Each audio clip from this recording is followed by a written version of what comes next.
Okay, hello friends. This is Minds of Aspirant, and as I have been earlier stating the fact that reading newspaper is very important. In this or today's paper, we have in the text and context section a very important article on geopolitics of Indo-Pacific. So you need to be aware of these things in order for you to write mains or be it prelims. I will give you an example of the question that was asked this time in mains GS paper 2. You can check this question which is there. It is a question about the West is fostering this time or even the previous time. This is 2024. Okay, GS paper 2. So the question says the West is fostering India as an alternative to reduce dependence on China's supply chain and as a strategic ally to counter China's political and economic dominance. You can see the paper. This article is from 27th September. There is also an article in 26th September editorial. These two articles, which is 26th article is about the mineral or critical mineral export ban by China. So if you equate these two articles, you will get a very good understanding of what this increasing Chinese dominance and West's very close association with India. Now you have to see in this two important C's are there. You need to know these two things. These two things are also a prelims question as well. So this is how prelims and mains overlaps. So you need to see the question and you need to go for the prelims question as well. Here, in the article, they talk about two seas, East China Sea and West China Sea. You can look at these two things in close proximity. See here, East China Sea, what are the countries bordering? Here they have given clearly East China Sea bordering and South China Sea bordering. So these two things, see, this is very key. So now you have to check the atlas in order for you to make sense of what these countries are and how they are overlapping.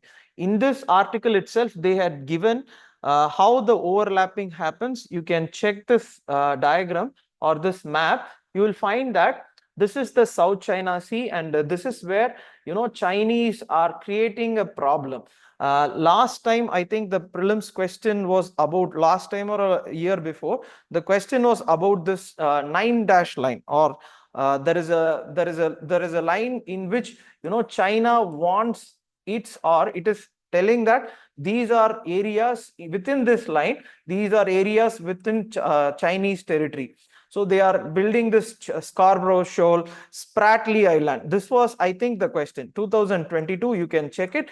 This was the question. Now, this is in dispute with so many other countries which is there in South China Sea. That is the article. Now, look at the countries which are in close proximity in South China Sea: Vietnam, Malaysia, Brunei, and Philippines, and Indonesia. Indonesia also, I think, recently had this verdict from International Seabed Authority, I think, saying that Chinese does not have authority over its continental shelf or something. But this is the basic. So one more thing is East China Sea. This is South China Sea. One more thing is East China Sea. This is also, or there is a Senkaku Island. So this is the Japanese or claimed territory. This is the Chinese claimed territory. So both of them overlap in this Senkaku Island or Diaoyu Island as in Chinese text.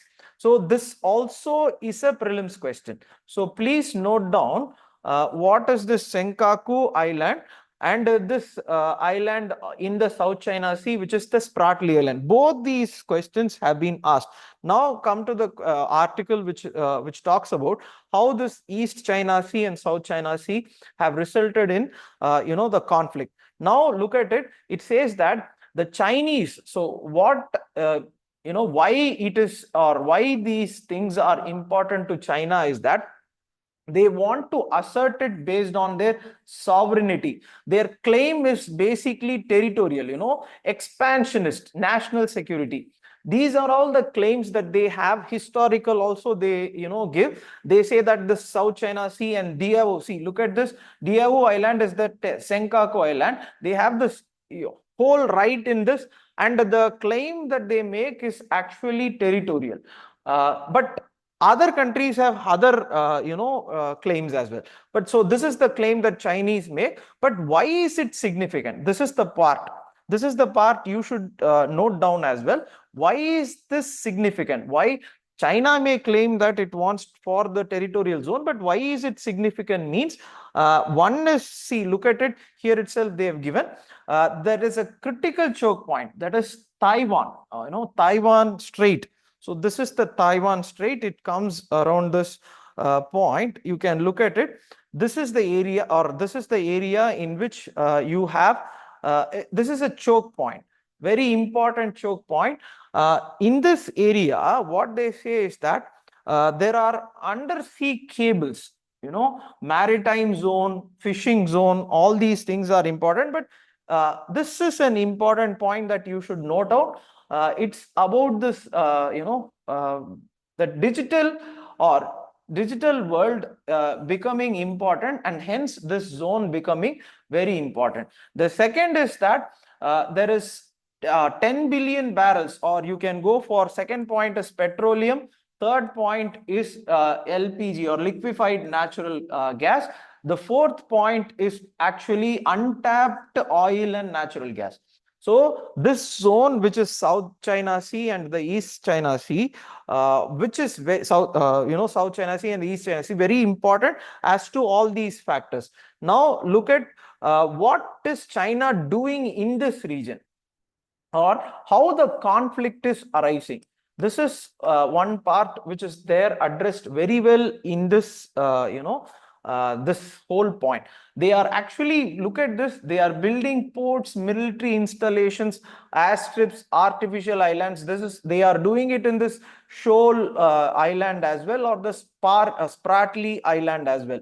That was the conflict between, Vietnam, Indonesia, and China as well. Now look at it. This incident, there is an arrest of a Chinese captain or a fishing boat in 2010, and this Japanese nationalization of the Senkaku Island. This has actually triggered. So 26th, that is today's article is this. Yesterday's article talks about critical mineral ban, or critical minerals from China. Other countries are dependent on them. This was the moment it started between Japan and China. The critical ban started, and that yesterday they have completely banned some. See, look at it. They've imposed a ban on the export. So because of this assertion of China, other countries are making an effort to regroup the place.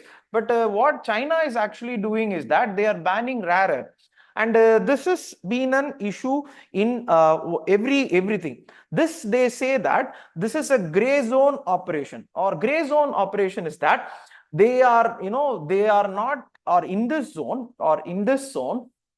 Chinese, what they are doing is that they are not going for complete war. So they are going for a gray zone war. So it is not an war, or it is not an status quo maintenance. It's actually going for improved way of not improved, aggressive way of getting the land. And this is the point that I mentioned. Philippines, they have gotten the claim, or there is in the exclusive economic zone. In this picture, you can see what China did is that the Chinese want the whole of, the Chinese want this whole of, in this 9-dash line, they want the whole of South China Sea, Spratly Island, everything. But what Philippines did was they went to this international arbitration, and in this international arbitration has said that the land belong, or China cannot claim this land, is what the international arbitration has said. But the Chinese again have not heeded to the, and hence that is the point. and hence they are creating all this, Chinese. They aim to have this East Asia, under their control. So whatever US is doing, they are actually creating a problem in this East Asia. And one more thing is that, look at this. This is also an interesting development. So what they are doing is that they are becoming very close to Russia.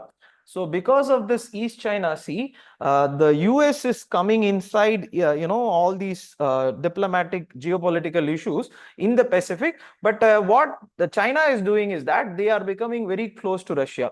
Hence, what are the response from the regional countries is that this is an interesting thing.